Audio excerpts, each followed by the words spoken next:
Thank you and welcome everyone.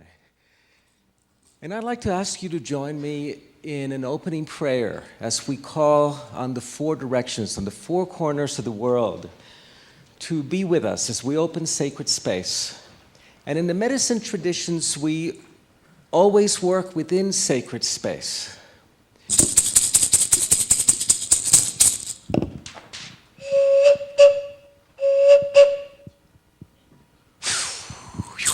To the winds of the south. Hatunamaru, great serpent, mother of the waters, we call on you, mother. Come and wrap your coils of light around us. Teach us your way, the beauty way, to walk with beauty on the earth, to shed the past the way you shed your skin, to touch everyone we touch with beauty. Be with us. Ho!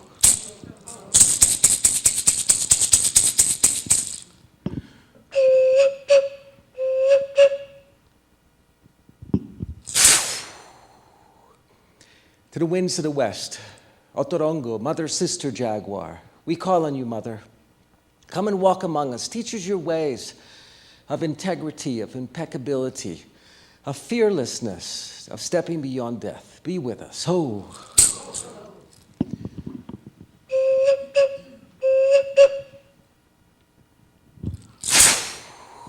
To the winds of the north, grandmothers and grandfathers, ancient ones, guardians and keepers of this land, you who've walked here before us, we come to honor you today, and you who will come after us, our children's children. Hummingbird, we call on you. Teach us your ways of drinking deeply from the essence of life. Ho!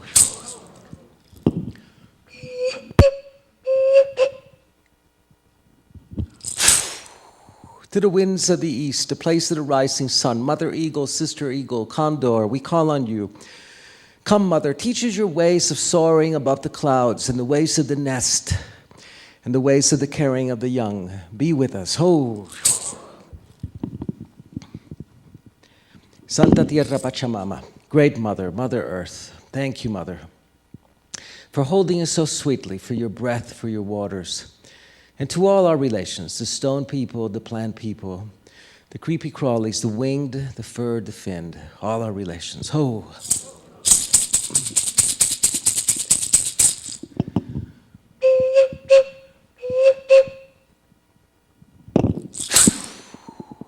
Inti Taita, Father Sun, Grandmother Moon, Hatun Chaska, to all the star nations, our star brothers and sisters. Yapanapukuna, the sacred mountains of this land. Hanilia Tixi Wirakocha, great spirit, creator of all, you who are known by 1,000 names and you who are the unnameable one. Thank you for bringing us together today to celebrate the song of life one more day. Ho!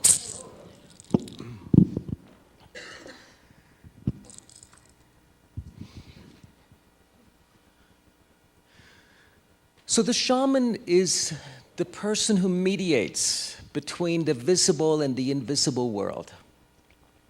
And it's an individual who comes from a traditional culture, from an Aboriginal culture, not from an industrial culture, not from a developed culture, but from the societies of the earth peoples, the people that work the earth, that work the land, from traditional societies. And shamanism is not a religion, like we like to think of it sometimes, but it's a spiritual tradition, it's a spiritual path.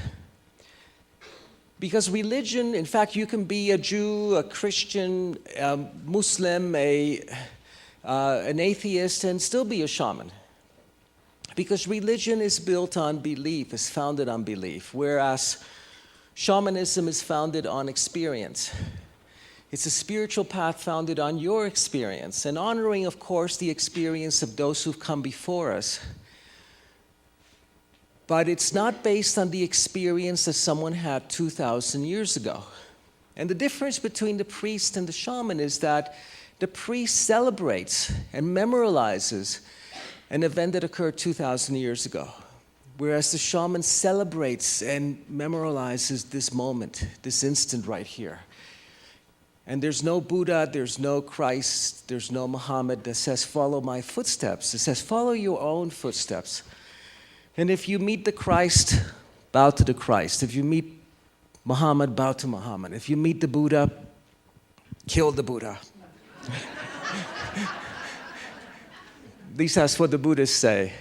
Because if you happen to meet the Buddha on the road, you know that you've missed the Buddha because you are the Buddha. You've missed your own Buddha nature. You're projecting it onto another. So the medicine way is a spiritual path. And it's founded in a mythology that is very different from our Western mythology, because it's a mythology of the feminine. And in the West, we have a mythology that is very much of the masculine. We have a rather funky mythology in the West, in fact. And I want to review some of these elements so that we can better grasp the context and the arena in which shamanism thrives. Joseph Campbell used to say, I remember having dinner with him many, many years ago, and he said two things to me. He said, Alberto, if you don't learn it, you end up marrying it. That was number one. And number two is, we'd had a couple glasses of wine, was that reality, what we call reality, are those myths that we haven't quite seen through yet. Reality are those myths that we have not quite seen through yet. And I'd like for us to take a moment and look at our Western mythology, because mythology informs and organizes, provides us with the lenses through which we perceive reality. So, in our Western mythology, for example, we have the only mythology in the planet in which we were cast out of the garden. Did you know that? That nobody else was kicked out of the garden. The Aborigines weren't, the Sub-Saharan Africans weren't, the Native Americans weren't. They were given the garden to be the stewards and the caretakers of the garden. But we were cast out of the garden. We were cast out of our original nature, where we used to walk with God. We used to speak to the rivers and to the trees and to the clouds, and the rivers and the trees and the clouds, and God would speak back to us. And as we suffered this original soul loss that we've all inherited, we are still paying for the sins of our great-grandparents. We've been banished from our original nature. Nobody else on the planet was. In fact, the Aborigines, the Native Americans, were given the garden to be the stewards and the caretakers of the garden. They were not banished from the garden. Not only that, as we were being banished from the garden, there's a voice that said to us, and cursed is the earth because of you, and you too, woman. And to the man the voice said, and with the sweat of your back you will take your food from the earth, and it shall grow thorns and thistles for you. I'm not making this up. This is page 2. And you can check this out next time you stay at a motel. Because right at the beginning of our mythology, we managed to piss off the feminine and the earth. Because cursed is the earth because of you, woman. And to the man, the voice did not say, and the earth shall grow papayas and strawberries and mangoes for you. No, it said, the earth shall grow thorns and thistles, and with the sweat of your back. So we enter into a hostile relationship with the earth, right at the beginning of our mythology, with the feminine and with the mother. And later on, we learned that matter, like the stool or this table, is not spiritual. That spirit is something separate from matter. And of course, if you remember your Latin, where does the word matter come from? From mother, from maternity, maternal matter. So our mythology from the very beginning is rather funky. For example, it also tells us that the masculine gives birth to the feminine. Remember that part of the story with the rib? We have the only mythology in which the masculine gives birth to anything. To anything. So our mythology really predisposes us to a perceiving reality in a particular way. For example, in our mythology, we have an independent evil principle. We've identified an independent evil principle. For the shamanic societies, there's no independent evil principle. Evil exists, but only in the hearts of men and women. There's no independent evil principle that you have to protect yourself from. But for us, there is. We have a universe in which there is a Darth Vader. And we have to wear the amulets and protect ourselves from whereas in the indigenous traditions, we live in a benign universe that will actually go out of its way to conspire in your behalf if you're in proper relationship with it. Now, medicine picks up on the same mythology and says that we live in a universe that you have to be protected from, that the minute that you cut your skin, that there are invisible microorganisms that are coming and feeding and having sex inside you. Well, biology doesn't quite put it that way, but this is what they're saying, that the minute you cut your skin, you are exposed to this hostile environment that will become predatory. And that whereas in the medicine traditions, of course it's a good idea if you cut yourself to wash the cut and to rinse it off. But in the medicine traditions, we live in a benign universe. In fact, for the shaman, there's no difference between being killed by a microbe and being killed by a jaguar.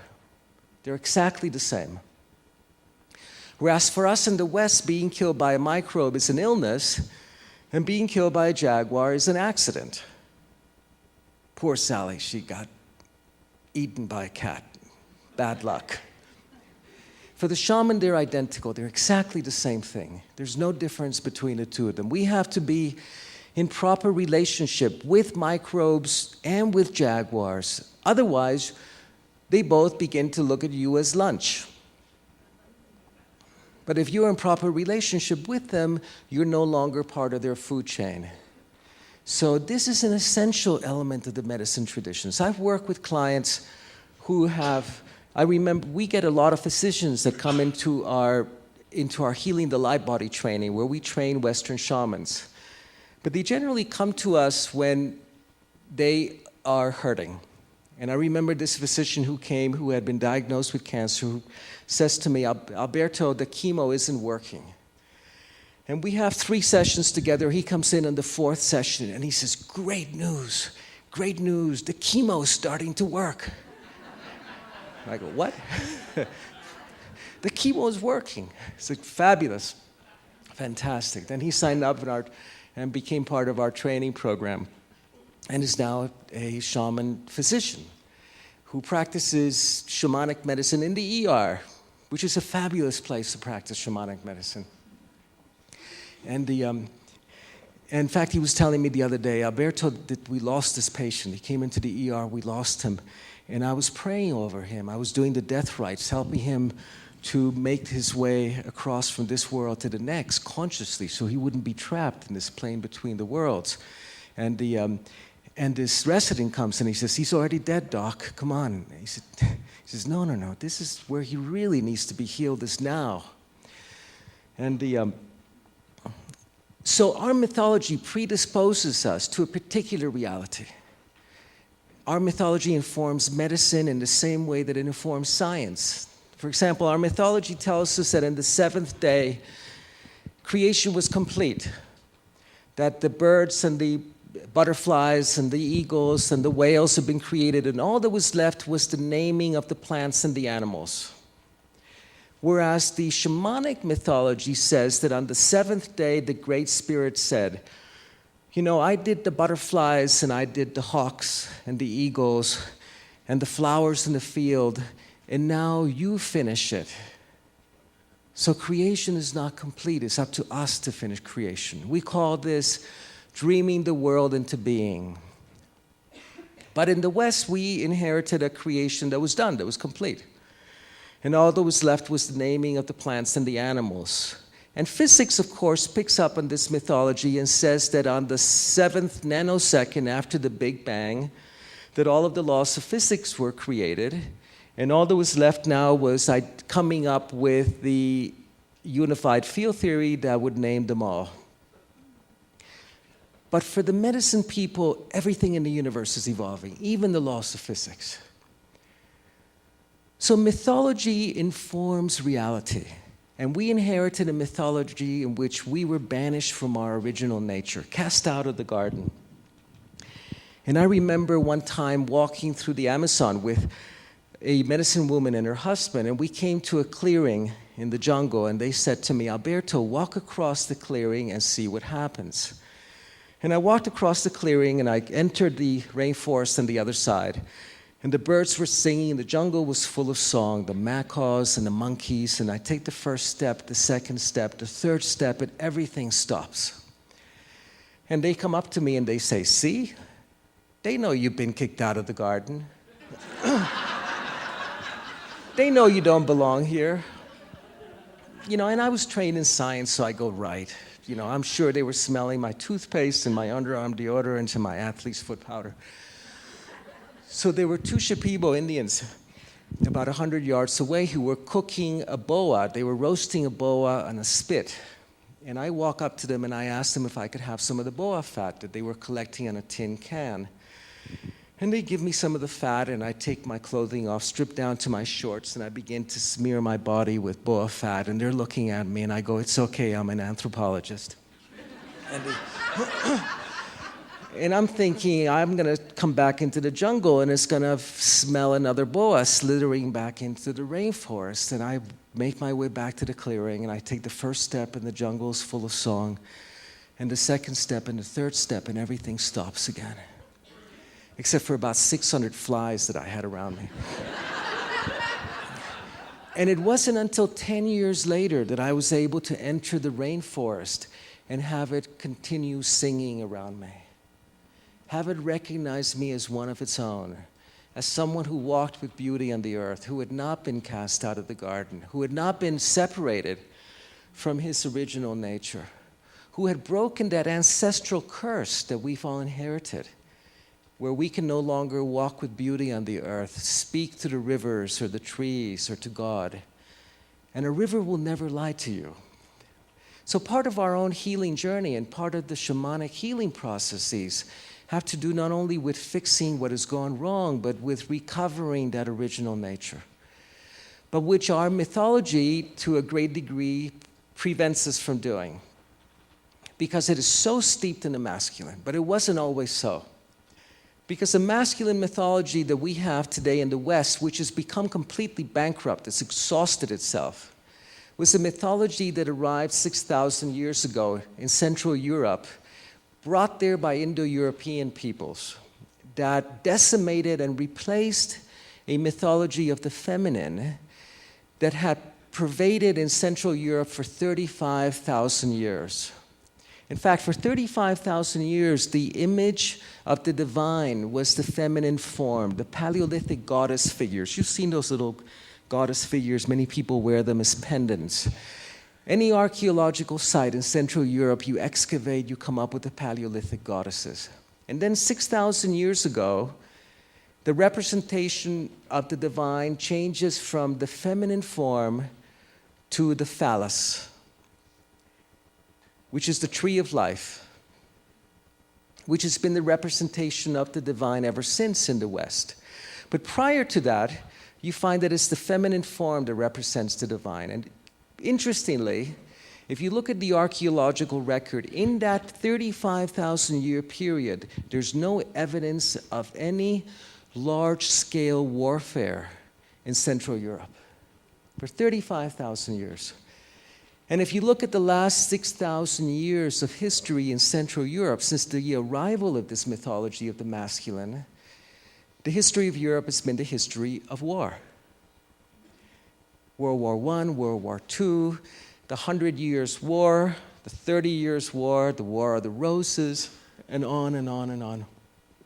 So the mythology of the feminine is replaced now by a mythology of the masculine that is invasive, aggressive, that is a mythology that informs medicine, that informs science, that informs Western economics, that replaces this mythology of the feminine. But this mythology of the feminine has gone underground and is surfacing again because it is the mythology that promises us a possible future for the earth and for our children's children.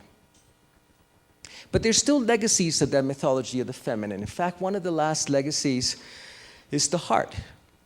I have a 13-year-old daughter that until last year, for 4 or 5 years, she would send me Valentines. And she would draw Valentines all over my agenda, my planning. Whatever I was working on, she'd come and draw a heart on and say, Daddy, I love you. Daddy, you're the best. And now she's 13 and she writes me notes that says, Daddy, don't tell my friends what you do. Daddy, I don't know you. But for 5 years, she would send me these beautiful Valentines. And the Valentine, the heart, the shape of the heart is one of the last legacies of this time when the mythologies of the earth were the mythologies of the feminine. Because primary peoples, indigenous peoples, know that the heart doesn't look like that. They've seen chicken hearts and pig hearts and horse hearts. But this is the last legacy of that period, which is what? Gentlemen? It's the pelvic girdle. It's where all life comes from. It's the source of love and life, which has remained in our collective unconscious as a symbol of love. So 6,000 years ago, the earth peoples that had a mythology of the feminine, the shamanic societies, were decimated in Central Europe. The same conquest and invasion happened in the Americas 500 years ago, where Europeans came and brought a mythology of the masculine that overrode, that replaced, that banished the mythologies of the feminine, of the earth peoples here. But actually it sent them underground. Like early Christianity that thrived in the catacombs, the shamanic traditions had to go underground. And they had to become invisible for all practical purposes. But if you go to Cusco, the city of Cusco, which is the capital of the Inca, I remember about 20 years ago, every June 21st, there's a parade of the saints that come out of the cathedral. But this dates back to the colonial times when the Inca would parade the 12 mummies of the 12 Inca, of the 12 rulers. They would take them out on parade once a year on June 21st. And when the priests arrived, they said, you can't do that anymore, but if you want to take the saints out, St. Christopher and St. Margaret, on parade on June 21st, that's fine, that's absolutely okay. So the saints have been taken out on parade for 500 years, and 20 years ago, they were in such terrible disrepair that they had to call restorers in from Paris, from France, to restore these ancient statues of the saints. And when they took the Western robes off, they found that underneath there were Inca robes, that the nails were human nails, the teeth were human teeth, the hair was human hair. They were the mummies, they were the Inca. So this syncretism has occurred all through the Americas as the medicine traditions have gone underground. But today they're resurfacing because we've come to the end of the ways of the masculine.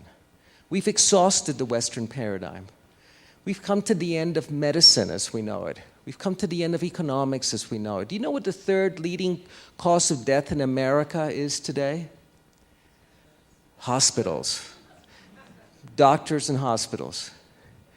Antibiotics. 50 years ago, all staph infections were responsive to antibiotics. 100% of staff was responsive to antibiotics. Today, 26% of staph patients will not respond to any kind of antibiotic. That means that 1 out of 4 people that catch a staph infection in a hospital will die. And hospitals have become the third leading cause of death in today's world. We cannot come up with stronger antibiotics because they'll kill the host, us.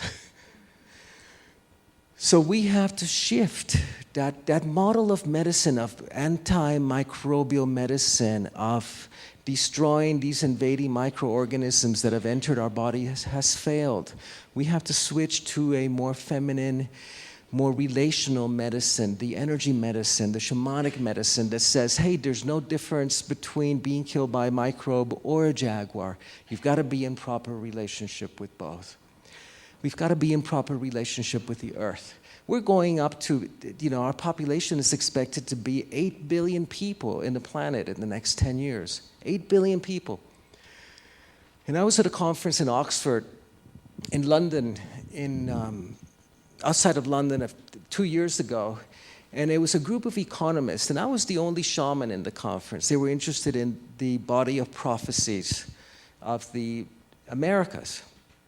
And they were talking about the currency of the planet, what the global currency was. And I used to think that the global currency was the dollar or the euro, but they were saying, no, the currency of the planet is earth, air, fire, and water.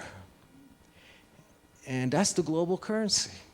And we have been spending it all. We've used up all of the readily available topsoil of the earth, washed it off into the oceans. We used up all the readily available atmosphere and contaminated it, all the readily available waters and polluted them. And we're turning up the heat of the planet. And we're deferring these costs to future generations. We're living off of the planetary credit card. And they were talking about how the Earth can hold the maximum population sustainably of about 1.5 billion people, riding bicycles to work, no Hummers. 1.5 billion people. And we're coming up to 8 billion people on the planet. And they were curious about the Native American prophecies that talked about the coming of 2012 and a culling of humanity that in a time of tremendous crisis that we would be facing. And in fact, what's happened in Europe today is that one of the most powerful advocacy groups that are asking governments to regulate global warming and to be conscious of global warming are the insurance companies. Not in the US, but in Europe. Because they've done the math. They know what happens when global warming occurs and more fierce hurricanes happen. They know what their liability costs are going to be. So they're trying to get European governments to do something about global warming. So we are in a time of tremendous crisis in which we have exhausted all of the paradigms of the masculine, in which we have to reclaim the medicine way, the paradigms of the feminine, of sustainability, of deep ecology, of a collaborative relationship with nature, with our bodies. And this is where the medicine traditions come in. Because we're reinventing each and every one of our paradigms. From healing, for example, we teach our students that there's a difference between healing and curing. That curing is the business of medicine, but we're in the business of healing. The curing is associated with an intervention. Whereas healing is associated with the journey. We look at healing as journey. That you can remove the affected tissue, the compromised organ, but that means that you've had a cure, but you haven't had a healing. If that person hasn't changed their relationship, hasn't changed their diet, if their children still don't speak to them, you don't have a healing happening there. You have a cure and probably most likely a relapse in 6 months or 6 years. A healing, on the other hand, involves a reinventing of yourself and embarking on a journey, on an epic journey that is a sacred journey, in which your diet, your lifestyle, your relationships all shift. And a healing will most likely result in a cure, but a cure will seldom ever result in a healing. So we're reinventing all of our paradigms of wellness, our paradigms of healing, our economic paradigms. We've come to the end of economics. We've come to the end of nations. Countries don't exist anymore. You have global corporations. And we are the ones that have to do that. We are the ones that we've been waiting for. Sorry to break the news to some of us. We are they. It's up to us to make that shift, to be the midwives of, to do the death rites for a time that has ended, that has exhausted itself, that has nearly decimated humanity and the planet, and to be the midwives of a new time and of a new set of paradigms and values and practices and relationships. And these are the paradigms and the values and the relationships of the medicine way that have been around for 50,000 years, actually 32,000 years in the Americas, but that came across the Bering Straits from much more ancient peoples, from the high mountains in Asia. And what I like to do next is to go very quickly through the 4 steps of the medicine way, the fourfold path of the medicine way, the 4 steps to becoming a person of power and knowledge. Because the traditions of the shaman are traditions of power. Our traditions in the West that we're most familiar with are the traditions of prayer, which is a beautiful tradition and part of my daily practice, and the traditions of meditation, which is also a beautiful path and also part of my daily practice. But the way of the shaman is the way of power, of direct communion with spirit. Remember that our task here is to dream the world into being, and to do that we have to step into our God nature, into our own divine nature to do that. So what the medicine people of old did was to come up with a map that described the 4 steps where we could embrace our gifts and take on the responsibility for dreaming the world into being.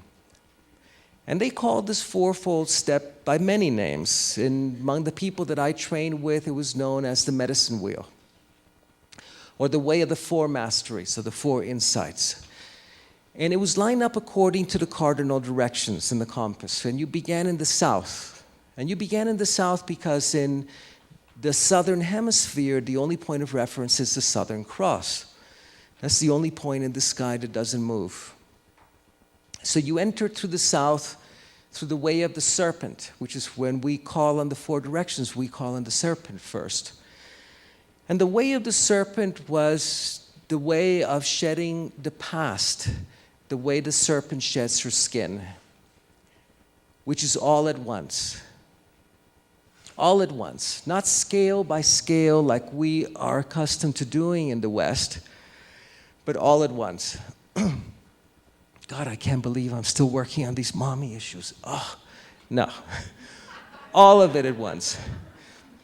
Shed all of our stories at once and disidentify with our stories. We shed the past the way the serpent sheds her skin. Now, these practices were not only intellectual practices or meditative practices, they were energetic practices where you went through core energetic shifts that shifted the nature of your reality. Core perceptual shifts that shifted your world and the world around you. Because shamans are people of the percept. In the West, we're people of the precept. Shamans are people of the percept. We are people of the precept. We get precepts, rules. We get 10 commandments. We elect legislators, lawmakers to Congress that pass more laws. If we want to change the world, we pass new legislation. The Greeks were people of the concept. They didn't pass laws. They got ideas, and they understood that there was nothing as powerful as an idea whose time had come. They were people of the concept. Shamans are people of the percept. When they want to change the world, they change their perception of the world. They heal it within them, and the world heals outside. When Mother Teresa was asked why she went to Calcutta, she responded not that she wanted to help the needy and the poor. She said that she went to Calcutta because she had discovered the Hitler within her. So the shaman heals everything within, because as you heal it within, then you engage in the perceptual shifts where the world around you is healed, where you heal the poverty in India within you, where you heal discrimination so it never lives within you again, where you heal the violence that you perceive happening in the world within you. And that brings healing to everything and everyone around you. And if enough of us do it, we transform the world. So that the path of the shaman begins with our own healing, with healing everything that we perceive to be wrong in the world within us. The most hideous, the most violent, the most terrible, we heal it inside. And this is known as the path of the wounded healer, where we take that which has been a source of wounding within us, and as we heal it, we transform it into a source of power. So that the source of my compassion is not that I read the Dalai Lama's book, which I think is beautiful, but because I've hurt and I know what it's like to hurt. And that's where my empathy and my compassion comes from. So that everything that has been a wound within you is now taken and lives within your medicine bag as a source of compassion and as a source of power. And that's the way of the South, the way of the serpent, of shedding the past all at once, of shedding not only our personal past, but our collective past, the nightmare of our collective history, shedding that as well, so we're not informed by it. How many of you saw the movie Outfoxed? Brilliant documentary where they documented a study that they did on Fox Television News. And they found that people that watched Fox Television News 6 hours a day or more knew less about what was happening in the world than people that watched no television. Turn off the TV. Cancel your subscription to the newspaper. Because in the South direction of shedding the past, we have to wake up from the cultural trance that we've been educated into. If a nuclear war breaks out somewhere in the planet, one of your neighbors will come and tell you about it. But as long as the media, and we don't live in a democracy in America any longer, we live in a mediocrity in America. And as long as the media is what provides the collective dream that we all subscribe to, we are in the nightmare of our times. So we shed the past the way the serpent sheds her skin, including our collective history of our past. But for the shaman, this isn't only a shedding of your psychological or your emotional history. This is also a shedding of the genetic curses that we have inherited. You know, if you go to your physician and she does a physical exam, she'll tell you, you know, your grandmother died of heart disease. Your grandfather died of heart disease. So you have certain risk factors that predispose you to heart disease. And you can't change that. But you can change your diet. You can change your exercise. You can change the risk factors associated with a lifestyle that promotes a healthy heart. If you go to a medicine woman in the Amazon, she'll take her rattle and shake her rattle and look at you and track for you and say, you know, death is stalking you the same way that it stalked your grandmother and your grandfather. And you've got to be careful. Death is stalking you. She's saying the same thing that the physician is. The physician is only talking genetics, and the shaman is talking mythically. But what the medicine woman will say is, and you can become invisible to that death. You don't have to let that predator find you. You can become invisible to that. Now, that's contrary to what we believe in the West. We believe that you cannot change those genes that you inherited. You can only change your diet and your exercise. But the medicine woman is saying to you, you can become invisible to that. You can break free of that generational curse that you've inherited, which is a genetic curse to us. You can change the genetics. I was born with a genetic condition that my children should have inherited, and they did not. That I healed myself of. So when we shed the past, we not only shed the psychological, the emotional, the historical, but also the genetic curses that we were burdened with, the genetic inheritance that we got from our mothers and fathers. Because for the shaman, evolution happens differently than for the biologist. For the biologist, evolution happens in between generations, which means that your children may be smarter and handsomer than you are, but it's too late for you. in fact, biology tells us that we're really warm, fuzzy carriers for our genes. And when they leap off into the next generation, we're done for. We're dispensable. The medicine tradition says, hey, you start getting good when you get over 50. And yeah. And that's what our journey is about. It's a journey to becoming the wise elders. Not the foolish old, but the wise elders. And so what the shaman says is, wait a minute, evolution can happen in between generations, but the most interesting evolution is the one that happens within generations. That we can quantum leap into who we are becoming. Within a single generation. A couple 100,000 years ago, there was an extraordinary evolutionary quantum leap in which the human brain nearly doubled in size within the space of 10 generations. A whole new brain appeared, the neocortex, within 10 generations. Quantum evolution. And this is what we are looking at today. If you look at the holy book of the Mayans, say that humanity first appears in the planet, do you know when? In the year 2012. That we're still part of the experiment. We're still half cooked. And our task today is to shed that, is to no longer be, and we have, by the way, we have broken free of the guiding hand of nature, which is natural selection. We're no longer being guided by nature and evolution. We're a species that has been set adrift in the sea of evolution. Because evolution in the hands of nature happened through natural selection, which meant that 1 out of 10 babies born died. Because nature did not consider it fit to survive. But through our practices of modern medicine, we have reduced infant mortality from 16% to less than 1%. So we're choosing to save the lives of weak and infirm children that are transmitting those genes to their offspring. And in the last 50 years, we have conceivably undone the last 50,000 years of evolution by weakening the gene pool.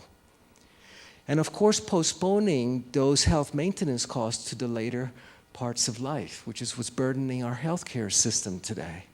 And what the shaman says today is, hey, what an extraordinary opportunity. We have no choice but to participate consciously in our evolution. So the question is no longer can we, but dare we take that quantum leap within our generations? Do you know that not a single atom in your body stays in your body for more than 8 months? That who you are today, 8 months ago, was eagle and whale and salmon and corn and squash.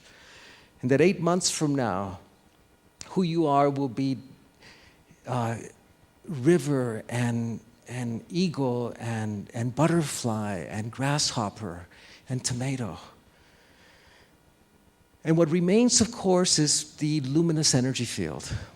It's the luminous blueprint that organizes the physical body and continues to organize it throughout the course of our lives. Because our skin cells, for example, replicate every week. They die off every week. So we have the opportunity to reinvent ourselves. Every 8 months, we create whole new bodies. We grow entirely new bodies. Now, science has really become enamored of DNA in the last decade. DNA is really sexy today.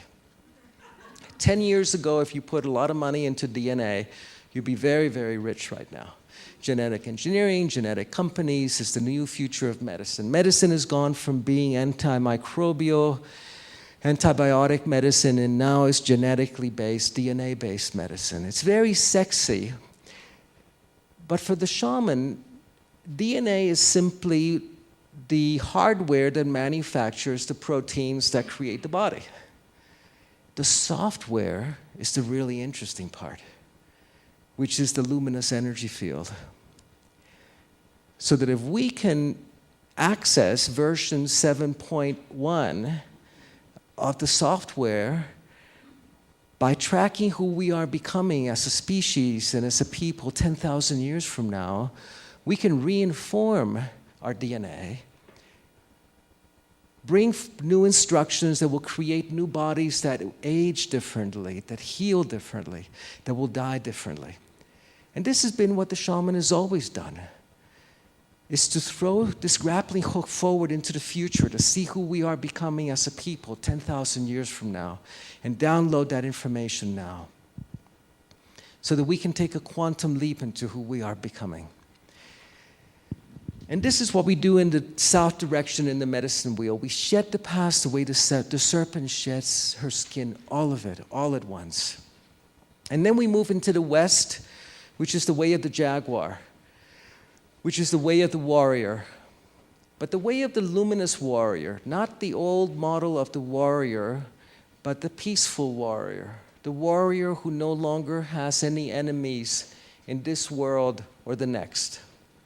You no longer have any enemies. You no longer, the legends say that you walk on the snow and you leave no tracks.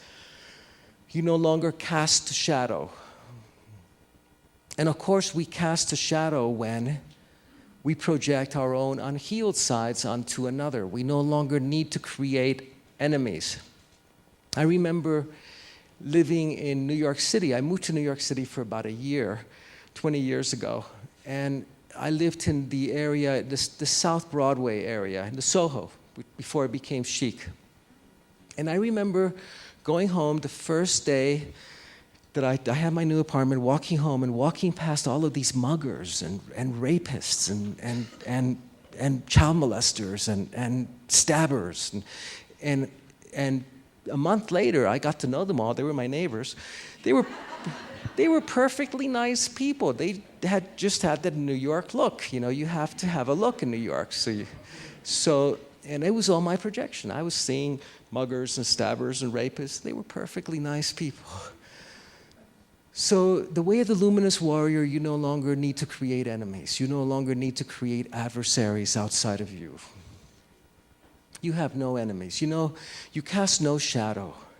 And we live in a country that casts a huge shadow, an extraordinary shadow, where we invade small countries like Grenada to preserve democracy, where we don't inhale. You know, it's tremendously moralistic. We live in a society that casts a huge shadow.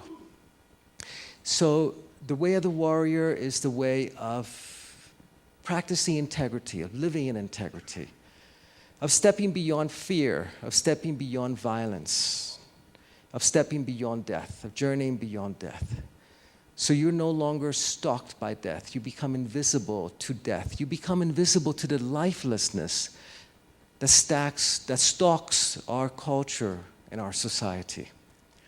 So it's the way of the luminous warrior, of breaking free from fear.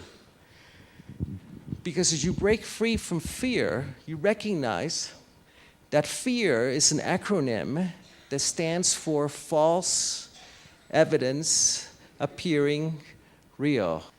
So the lenses of your perception become cleansed. What happens in the west direction of the jaguar is that you learn the way back home to the spirit world. Now, you learn the way back home now, while you still have a body to come back to, because you don't want to be asking for directions when you make your final journey. It's not a good time. You learn the way back home to the spirit world. And you do that through the process of dying. You die the symbolic death, the shaman's death, that you are then born into your power and your grace and your beauty. From the west direction, we move to the north, which is the way of the hummingbird. And you saw when we opened Sacred Space that we called on the four directions. And the way of the north is the way of the ancestors. It's the way of hummingbird. And hummingbirds are extraordinary creatures. Do you know that they migrate from Brazil to Canada? And they go on these epic journeys. They don't hang around going, you know, we don't have enough wings. My 401k plan isn't fully funded yet. I don't have enough time. They go. They go on the epic journey. There's no flowers to suck on until we get to Cuba. What are we going to do? No, they just go. And they come back from Canada to Brazil. So the hummingbird represents that epic traveler and also represents that phase in the shaman's training where you begin to feed directly from essence, from nectar. You feed directly from the essence of life. You no longer feed on anything that has died. You no longer feed on death. And the north direction, the way of the hummingbird, is the way of stepping outside of time. And it's the way of the ancient teachings of the medicine way, which you cannot get to until you have done your healing work in the south and in the west. Otherwise, the medicine teachings in the north become only a set of cliches. So in the north, you step outside of time. You learn that there are many kinds of time, that there's one kind of time that we are very familiar with, which is linear time, monochronic time, that flies like an arrow, in which the future is always ahead of us, the past has already happened. And you learn that there are other kinds of time, but in this linear time that flies like an arrow, the main operating principle is cause and effect, causality, the basis of science. The problem with time that flies like an arrow is that it breeds psychologists and psychotherapists. Because you are always the result of an earlier cause, of something that happened to you when you were 12, and when you were 6, or if you do past life therapy, before you were born or 20 lifetimes ago. So you're always at the mercy of the past. The past continues spilling into the present and claiming the present, whether it be our genes or our psycho-emotional history. But shamans discovered that there's another kind of time that turns like a wheel. That was sacred time. That's polychronic, not monochronic. That turned like a wheel, and where the main operating principle was synchronicity, not causality, but synchronicity, where you could influence events that had occurred in the past, where you could nudge destiny. And they were able to break free of ordinary time into nonlinear or sacred time, to steer the course of their personal destiny, to steer the course of their village. And this is what medicine people have always done. If you lived in a coastal village, you took the fishermen to where the fish were going to be the following morning, not to where they had been yesterday, because you would be out of a job. You took them to where the fish were going to be. If you were in a hunting community, you took them to where the bison were going to be the following morning. You made sure that your timeline of your village hunters intersected with the timeline of the bison the following morning, because if you got there and there were fresh tracks on the ground and you said, uh-oh, they were here an hour ago, anybody see them? No good. So you were able to break free of ordinary time and step into timelessness, step into infinity. And it was in infinity that you discovered the wisdom teachings that were infinite, that could not have been subjugated by the conquistador, because they thrived and existed in infinity. And then you became steeped in the wisdom teachings directly. Because remember that the medicine way is a path of direct knowledge. It's not what you learn from your teacher. Your teacher guides you to. There's no guru. There's no hierarchical structure. It's a horizontal structure. And there's no hierarchy. You don't kiss the ring on his finger. There's no priest or bishops or archbishops. There's you and spirit. And you can sit with the Dalai Lama of the Inca or of the Hopi, or with the Hopi don't have one, but and have a cup of tea with them. But when you're in ceremony, you know you're sitting next to a jaguar. So in the medicine traditions, it's you and spirit. And this is what happens in the north direction. Is that you accept an invitation. You take a seat. You accept a place that has been held for you for so long around a sacred fire. You accept the stewardship of all living beings in the earth. And you accept the responsibility of dreaming the world into being. All of it. And in the process of doing so, you take responsibility for the entire world as your dream. So you want to change the world, you change your dream. We dream it differently. Which is what we do in the way of the east direction, which is the way of the seer. But before we get to that, just very briefly, in stepping outside of time, when we live in the grip of linear time, which is Western time, which is clock time, in the Andes, the early and late are a condition of the day. They're not a condition of man. You're never early, and you're never late. You're there when you get there. In fact, if you get somewhere an hour late, you go, in South America, you go. If you get there 3 hours late, you go. If you get there 2 days late, you go. So you're never early or late. Early and late is a condition of the day, not of humans. You get there when you get there, when you're supposed to get there. You missed the train, you didn't miss the train. You were not supposed to be in that train.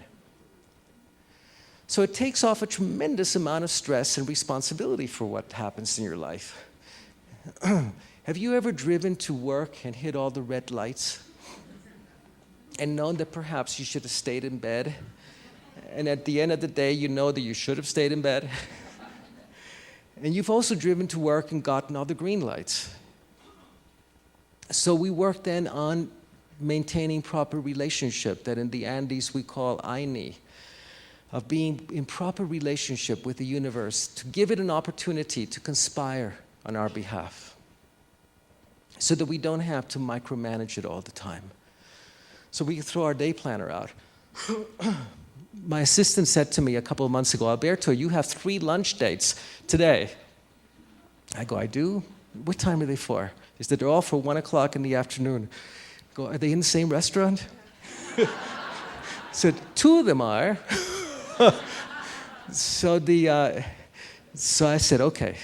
So I'd asked her, please call 2 of these people and see if I can see them in the next few days. Couldn't get through to anybody. She said, what are you going to do? I said, nothing. I'm going to go pray. I want to go meditate. Went, sat and meditated. Half an hour later, one of them called to cancel, and the other one called to reschedule. So what do? We come back into proper relationship instead of trying to force it or micromanage it. So from the north, we go to the east, which is the way of the seer, which is the way of the seer, which is the way, and when I'm talking about the shaman today, I'm talking about a particular kind of shaman, which is the sage. There are many, many responsibilities and duties of the shaman. One of them is to be the healer. Those shamans are generally associated with the way of the serpent of the south. Other shamans are the ones that will lead you to where the game are. They are the hunters, the trackers. They're associated with the west direction of Jaguar.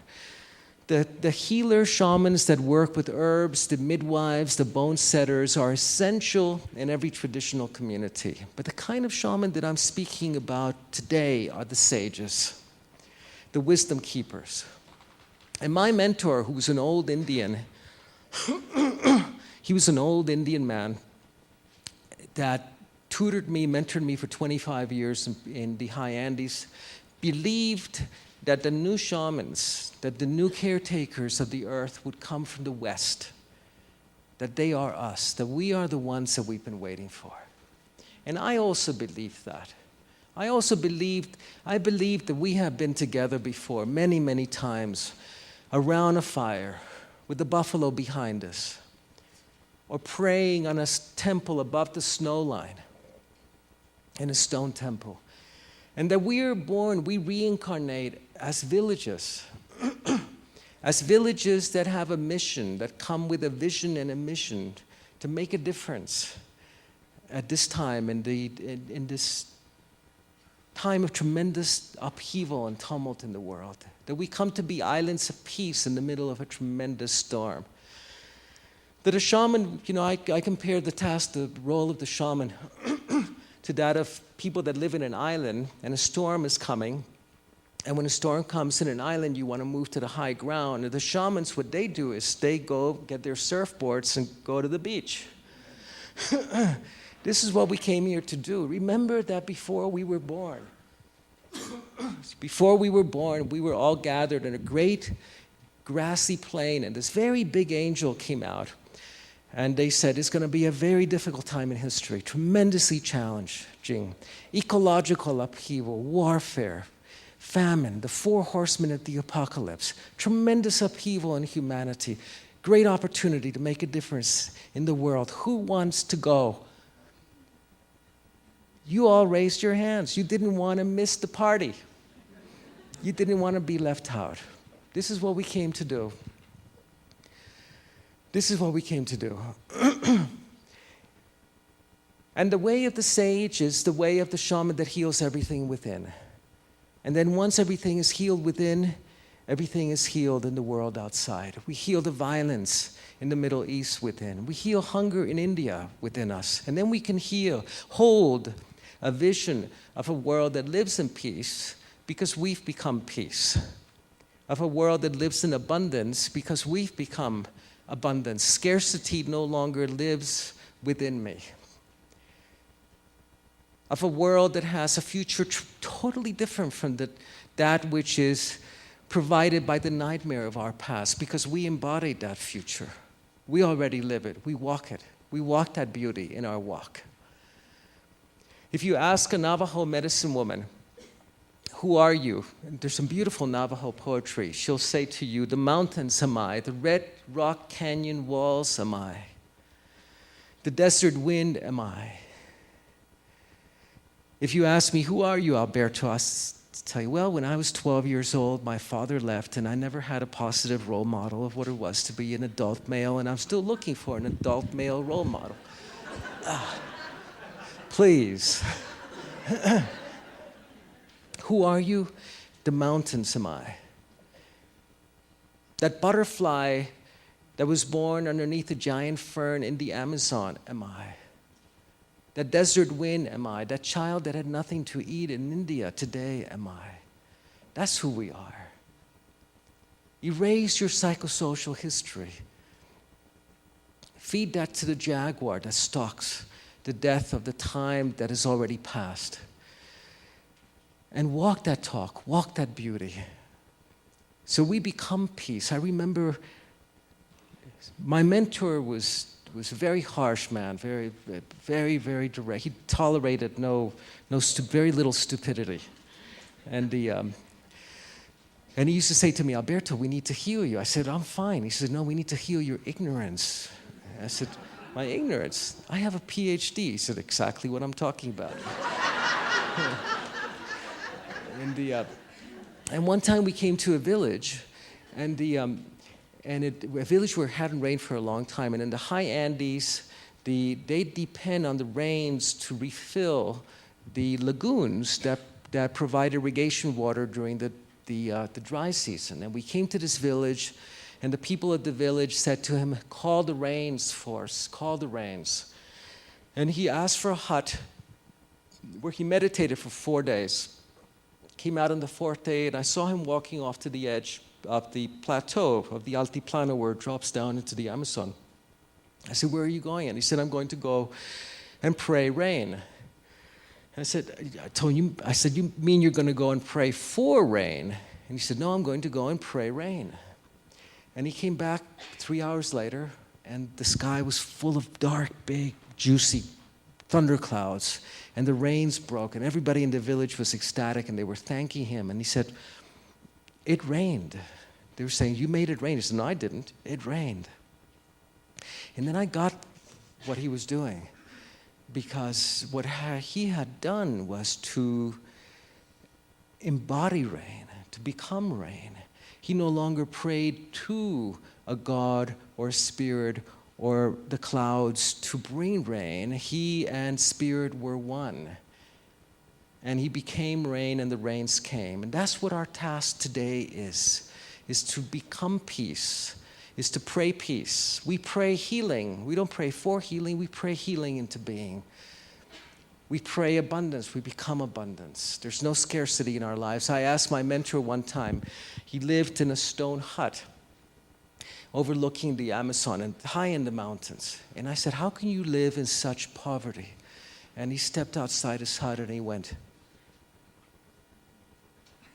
to the snow-capped mountains. He said, who's the poor one? So we heal everything within. Everything we heal. Then we have nothing that we need to fix. Then we can be extraordinarily effective in the world. And many months later, I asked him about that village. I said, do you always have to go and pray for 4 days before you can pray rain? And he said, no, I can pray rain in 5 minutes. I said, why did it take you 4 days? And he said to me, because that village was so out of balance that I became out of balance. And before I could do anything, I had to come back into balance again. The minute that I came back into balance, the village came back into balance and the rains came. So thank you very much, everyone. Walk in beauty. Many blessings to you. Thank you.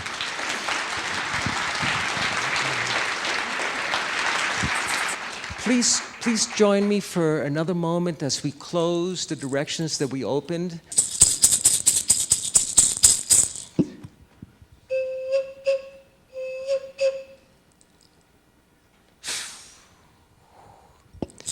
Great Serpent, Hatunamaru, thank you, Mother, for showing us your ways. Be with us, Mother. Allow us to walk with beauty. Teach us to touch everyone we touch with beauty. Ho.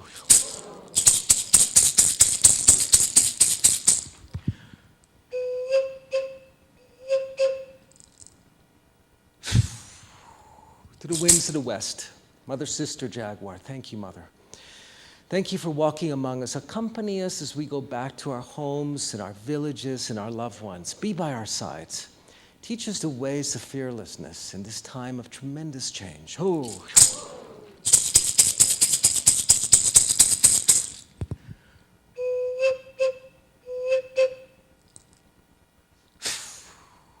To the winds of the north, grandmothers and grandfathers, ancient ones, guardians, keepers of this land, hummingbird, thank you. Thank you for being with us. Ho.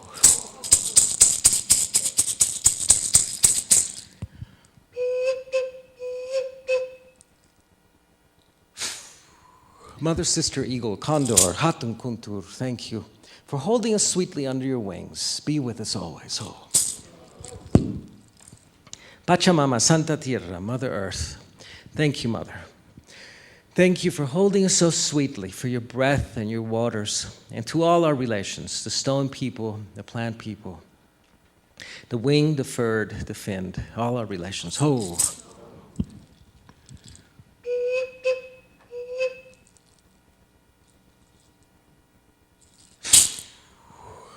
Inti Taita, Father Sun, Grandmother Moon, to all the star nations, our star brothers and sisters.